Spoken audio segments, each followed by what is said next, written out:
وَلَقَدْ خَلَقْنَا الْإِنسَانَ فِي كَبَدٍ. Human beings were made in toil and labor and difficulty. Whether you believe in Allah or not, you will still have challenges in life, yes or no? Whether you believe in Allah or not, it's still going to be tough to make a living. It's still going to be tough to battle a sickness, you know? This life, it's not like for believers, they get luxury and disbelievers get difficulty. No, Allah made all human beings in struggle. That's what He said. If you could go through this struggle with Iman, then you will have the best of this life.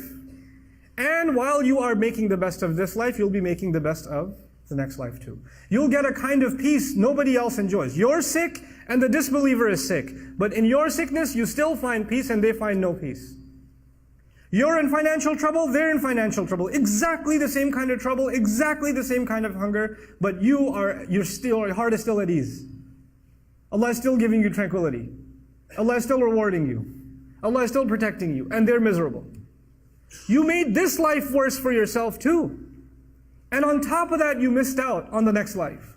خَسِرَ الدُّنْيَا وَالْآخِرَةِ. This is why we ask Allah, رَبَّنَا آتِنَا فِي الدُّنْيَا حَسَنَةً. The qualification of hasana means, when you ask Allah for good things in this life, it means good on the outside and good on the inside. Good as in beautiful, tasty, enjoyable from the outside.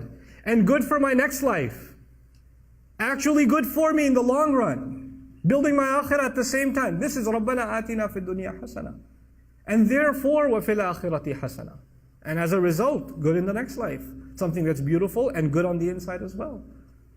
So Allah Azza wa Jalla says He lost this world and the next. ذَلِكَ هُوَ الْخُسْرَانُ الْمُبِينُ. That is the ultimate loss. The Quran uses 3 words for loss. Allah Azza wa Jalla uses khusr.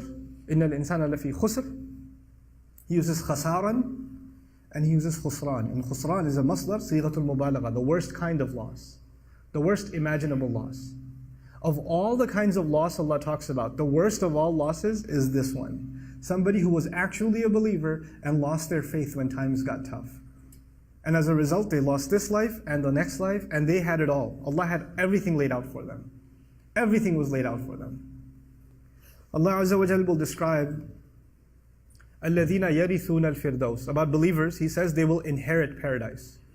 Strange word. Allah didn't say, in many places He says they will enter paradise. But in Surah Al-Mu'minun, He says they will inherit paradise. Now you know that inheritance is actually something that, is handed down to you because your family owned it already. And that's actually how the Prophet ﷺ described it. There's 2 explanations of it. Jannah was actually given to our father, Adam alayhi salam. And so already we're qualified for it. So we're going to get it in mirath. We're going to inherit it. But another beautiful hadith that I read when I was studying the meaning of wiratha and actually studying Firdaus, I found an incredible statement of the Prophet ﷺ. He says, Allah made a house in Firdaus for every human being. Not just every believer, every human being. But some people just didn't want to go. So when believers get there, there's going to be a lot of empty homes. And so they're going to inherit those homes. The house Allah has built for you and the house Allah has built for me is already there. The expectation from Allah for you to enter the highest place in Jannah is already there. Don't mess it up. Don't fall off the edge. Don't lose your faith in Allah. Just think of these tough times as just Allah wanting to see what price you're willing to pay for that house.